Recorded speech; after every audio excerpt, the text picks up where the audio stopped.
Good morning. Good morning. As you guys see, that was my marathon picture.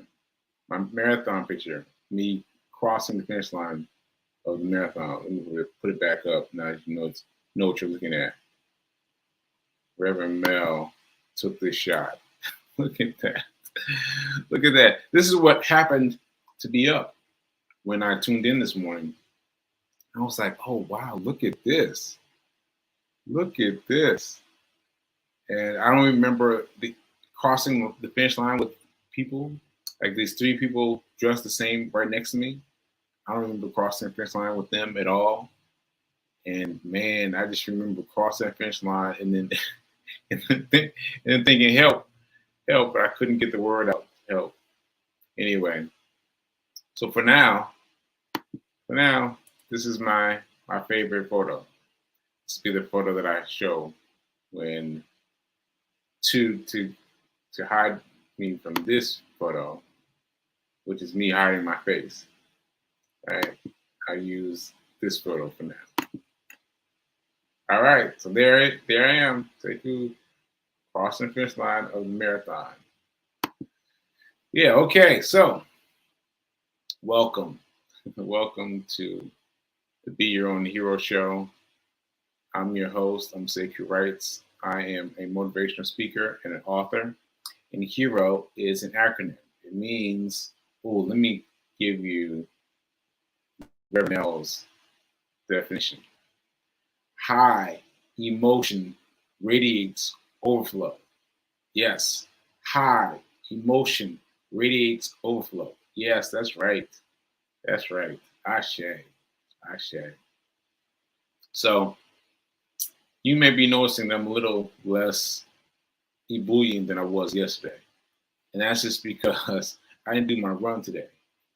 So what you're noticing is a difference in me running. And what I'm noticing too is a difference in running and having that up energy and doing the show before I run, which is much more like this, right?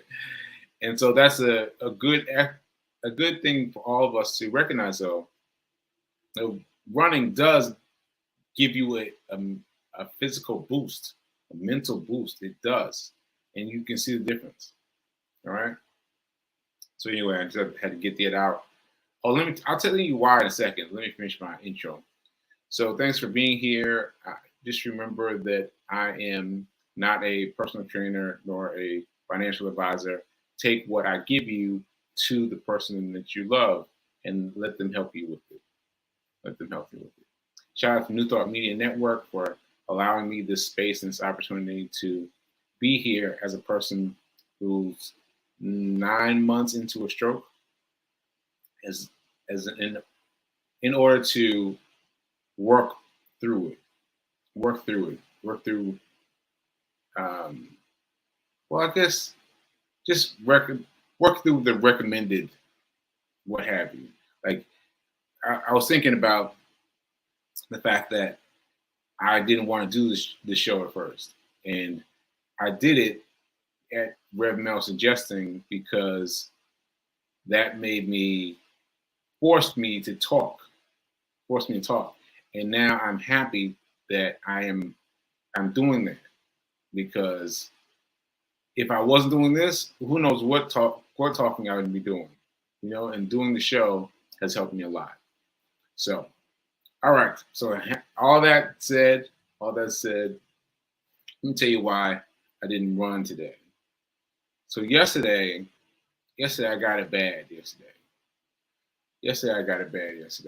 I'm not sure what happened, but my body, the right hand side of my body, was really acting up, and it was stretching and kind of yawning in the same place, but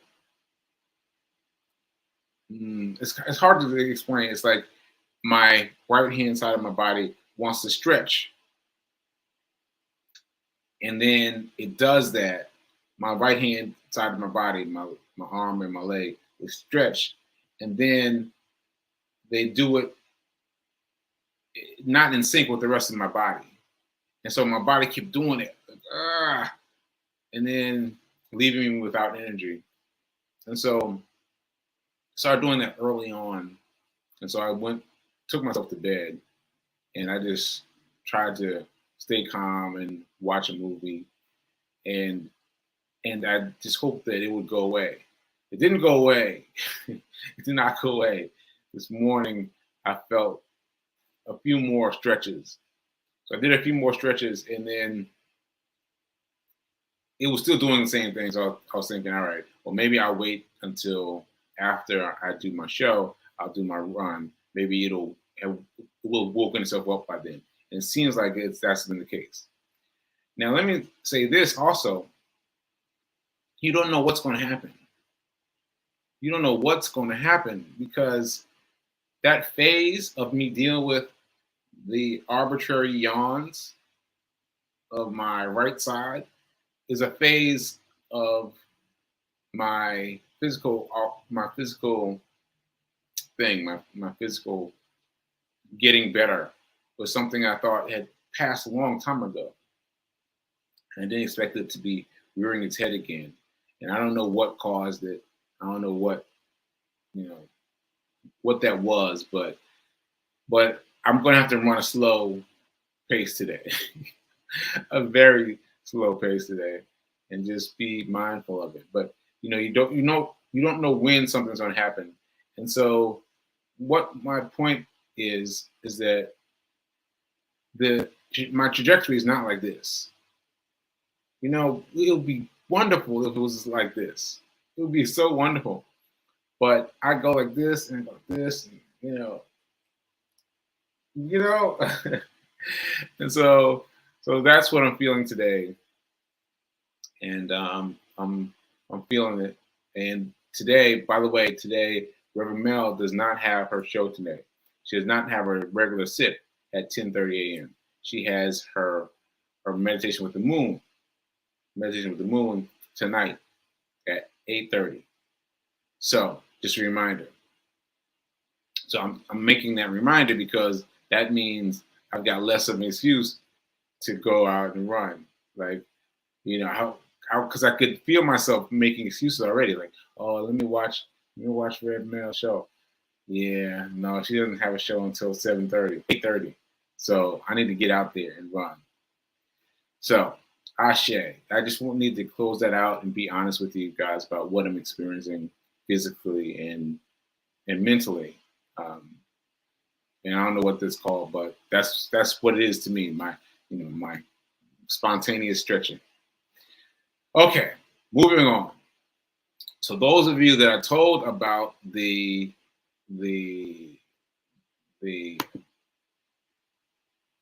oh yes, I got it. The interview I did with Dream Leapers, Harry Cole. I hope you guys checked it out. So what it did is it played as a audio, and like I said, this is the quote, the picture of me from 13.1 miles of the marathon, right exactly halfway, right? And anyway, so she played the audio of it. We shot it as video, but she played it as audio. So what I think she's going to do is run it as audio for the next couple, I'm not sure how long, and then do a thing where she brings the video together and show it as a I don't know, as a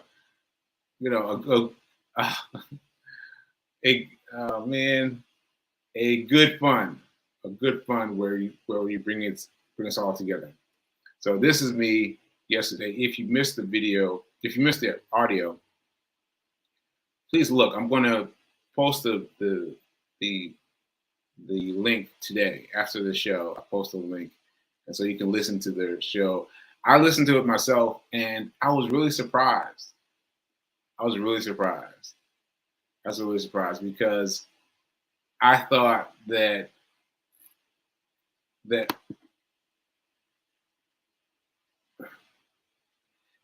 I don't know how to explain it, but how I felt during the interview is different than how I felt listening to the interview. You know what I mean? Like, I remember certain parts of the interview and feeling like, oh no, this is that part that's coming up, and I'm not gonna do so well. And then it came up, and I was like, oh, I did all right. I did all right. I was like, oh wow, I did that.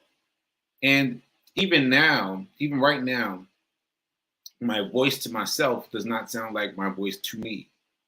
I mean, my pre-stroke voice doesn't match what I hear in my eardrums. And so even now, I feel like, you know, like there's a difference between what I'm giving and what I'm trying to give. I hope that makes sense. But anyway, the point is this radio interview I did with Harry Cole yesterday was a good listen for me. It's a good listen for me. So check it out. I think you'll like it. And yeah, check it out. All right. All right. So let me close this out and let me see who's checking in with me. All right, so let me check it in. Says there's Speed King doing her girlfriend duty of look inviting all these people to invite. Look at me go hero. Thank you, Speed King. And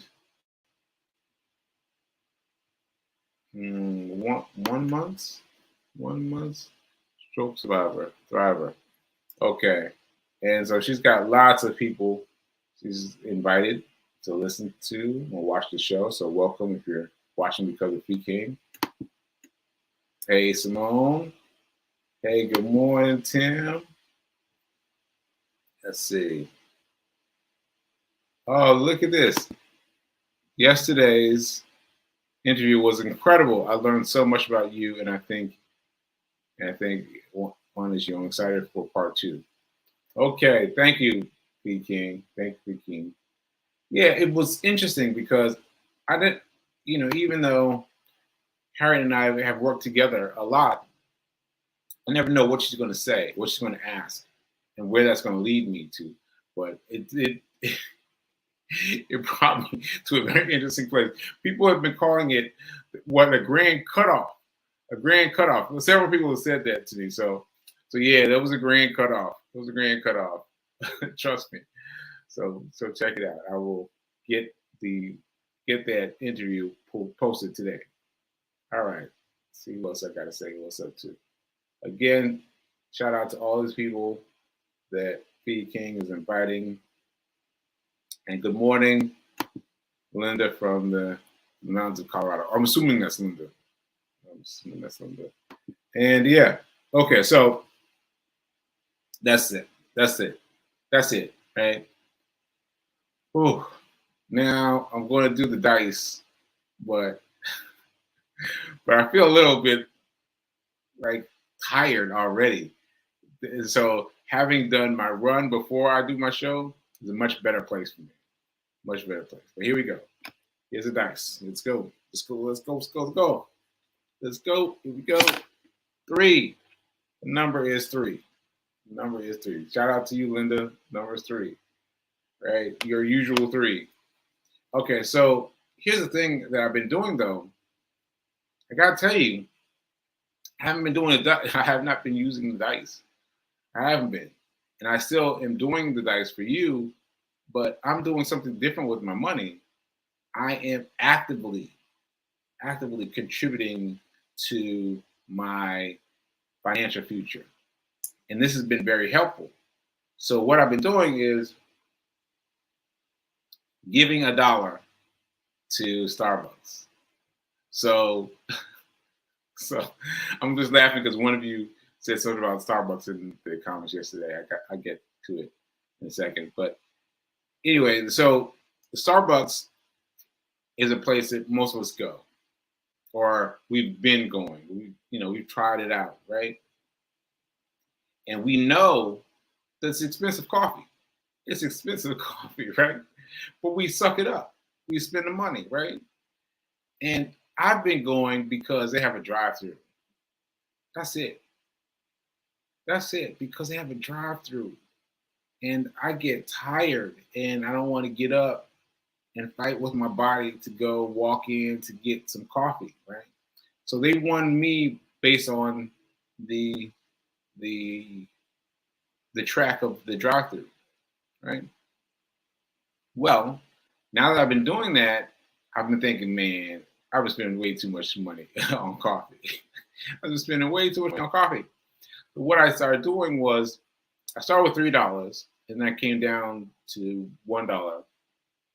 What I started doing is giving myself a a tip, if you will, towards the stock.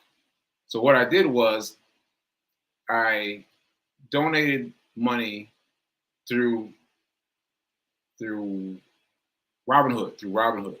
So let's say I go through a drive-through. As I order my coffee, I pull up their app, and my goal is to have that dollar set aside before I even get the coffee, because then I don't have to think about it. I don't have to think about it. I don't have to remember later, right? To have it done, have it done. And so what I've noticed is I've been putting more money in than I would be with the dice roll challenge, right? So $3 today, right? But I'm telling you, watch, watch. I'm going to end up donating more than $3 to my fund. And so, but there was one thing I want to say. I hope I explained it adequately for everyone. So, I didn't say that I just started sharing. I just started.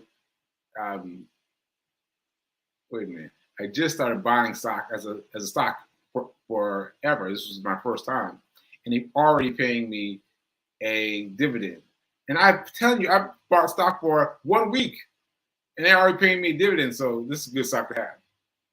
Okay, so further thing is, I'm also trying to do this with Netflix or whatever I watch things with.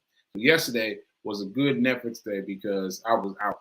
I was out. I was, fighting with my body, and I was watching something, watching stuff.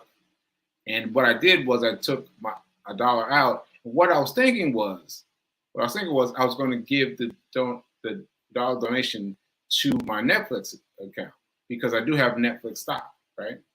And I do have it on Cash App. But the Cash App fund wasn't working right on my phone. I was like, oh no, I got to get it done quick. Got to get it done quick. What I did was I contributed that dollar to Robinhood, just to its buying power. So Robinhood has a section called buying power. So you can put money there and not assign it to any stock yet. Just put it there. And I've heard that money that you put in those brokerage accounts do better than they do on regular bank accounts. So I don't know if that's true or not, but I do know that I had to get that dollar out. And so I moved the dollar over to buying power. And so I won't buy that money for Netflix. I will spend it on Starbucks. But still, you understand that I'm still playing the game. I watched a lot of stuff yesterday, right? And so I took the dollar aside and I set it into Robinhood. So I took the dollar out. And so even though I'm not giving that money directly to Netflix, I am putting that money aside. And I hope that's understandable to most of you, and that you understand what I'm doing. All right, so let me know. All right. So that said, I want to move on to what else I have to move on to. Oh, wait a minute. Okay.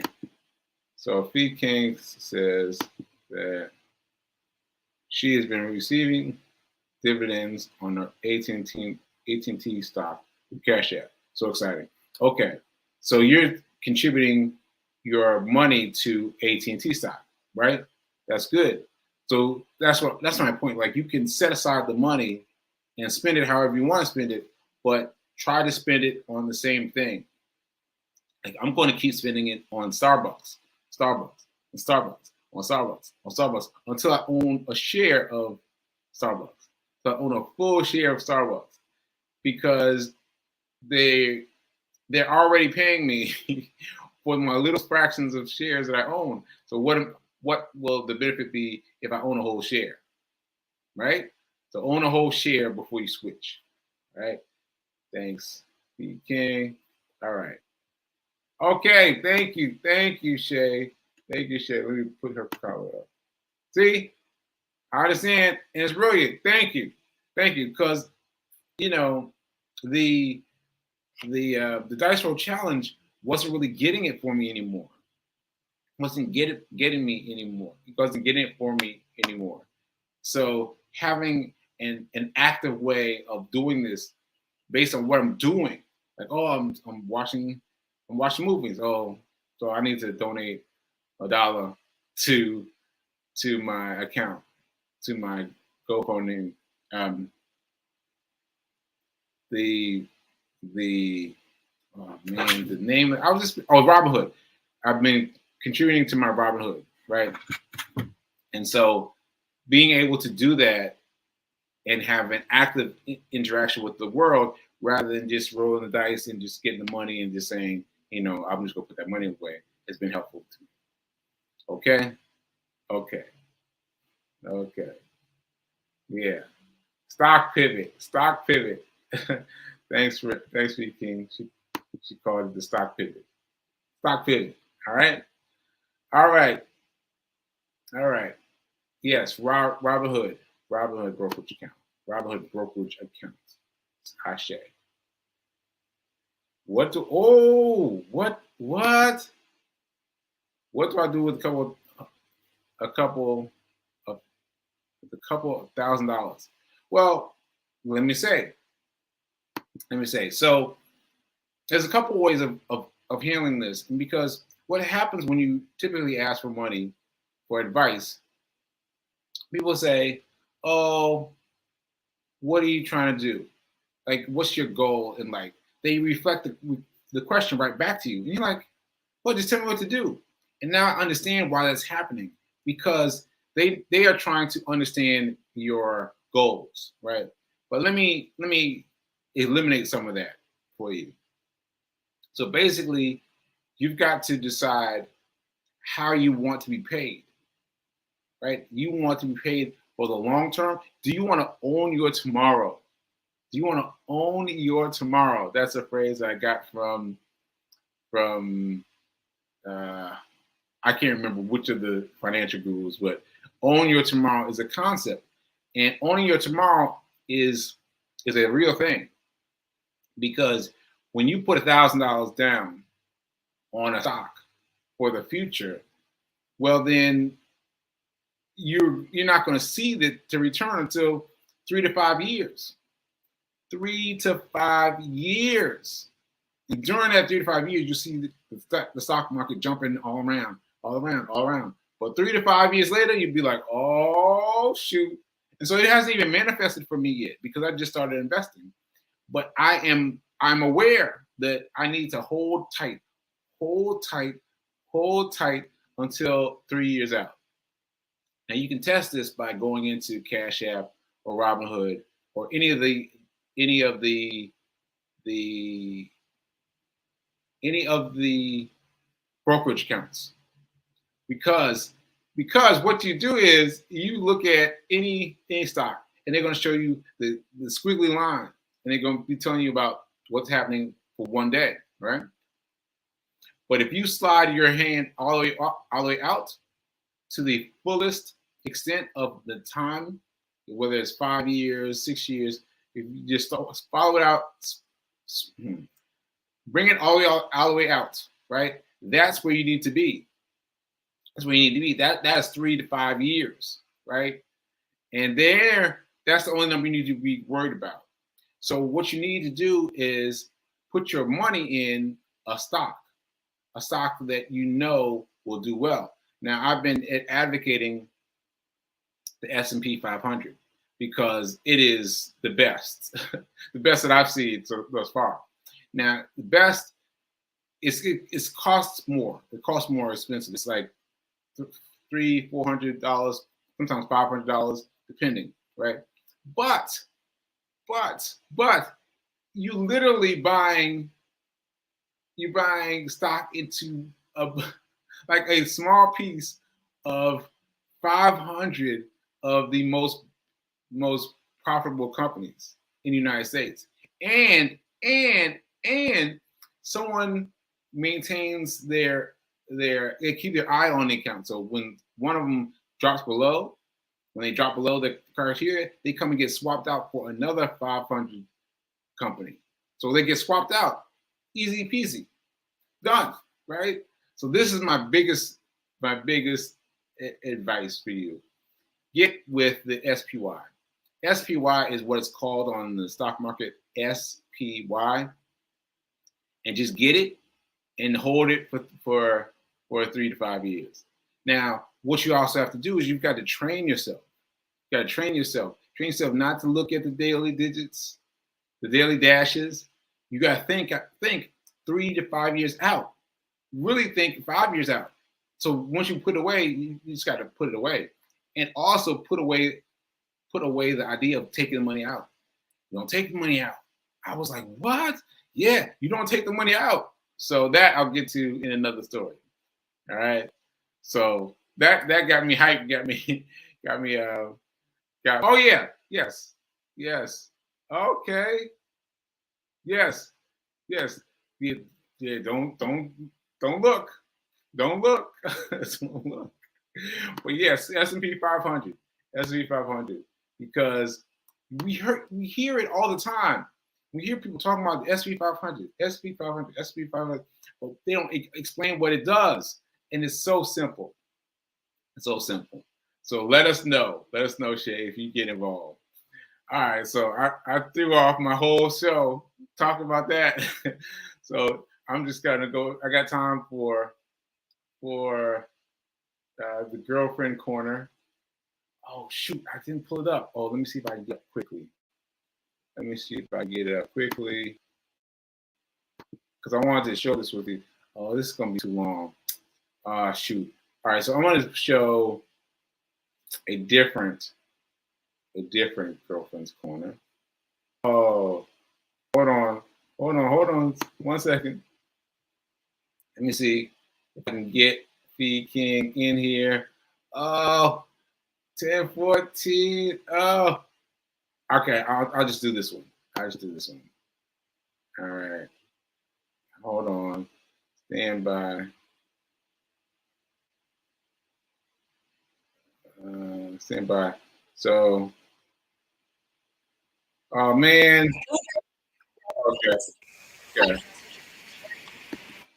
Okay. So you heard her intro, and I got to get her showing. And all right. So thanks for checking me out, and check me out tomorrow where now is better than perfect. Now is better than perfect, and I'm on the show Girlfriend's Corner, B King, and check it out. I'll see you guys tomorrow. Uber Chronicles. My passenger comes running to the car. She's like, "Oh, I'm so sorry. I put in the wrong address." She's like, "Girl, I'm trying to stop smoking weed, but I had to give me some weed before I went home." She's like, "Whoo, thank you so much for waiting and picking me up." She gets in the car, and I'm just listening. She's having a conversation with her cousin, She's having a conversation with her cousin, and she's giving her cousin advice about dating thirsty women. She literally, it's a 4-minute ride. She says to me, "Where you from?" I said, "Are you talking to me?" "Yes." "Oh, Omaha, Nebraska." "I knew you weren't from here. I know you weren't from here." "Oh, girl, you too kind. I could tell your energy, girl. You nice." She said, "You strong, but you nice. Oh, you remind me of my line sister. I swear you remind me of my line sister." And as she's saying these things to me, I'm like, all of this sounds and feels familiar. It sounds and feels familiar. I said, are you related, connected to, do you work for a cop in state? She said, yeah. I said, I think I picked you up before. She's like, girl, you got a good memory. She said, not only are you pretty, smart, and kind, but you got a good memory. And I'm thinking, okay, am I on candid camera? Because this is too much. As she's getting out of the car, she said, what are you, like a counselor? What do you do? Do you counsel people? I said, no, I'm an inspirational speaker and I train women over 40. Girl, with that voice, she was like, you know what? I knew it. She's like, do you have a YouTube channel? I do. What's your YouTube channel? Because I need to connect with you. I give her my YouTube channel and she gets out of the car and she says, Queen, I love you. And I was like, girl, I love you too. Uber Chronicles. Uber Chronicles. Wait. My passenger Let's comes figure out running how to to the stop it. car. She's like, oh, I'm so sorry. I put in the wrong address. Okay, there we go. All right. See you tomorrow. I went over, folks. Sorry, I went over time. But you know that was funny. You know that was funny, right? All right. See you guys later.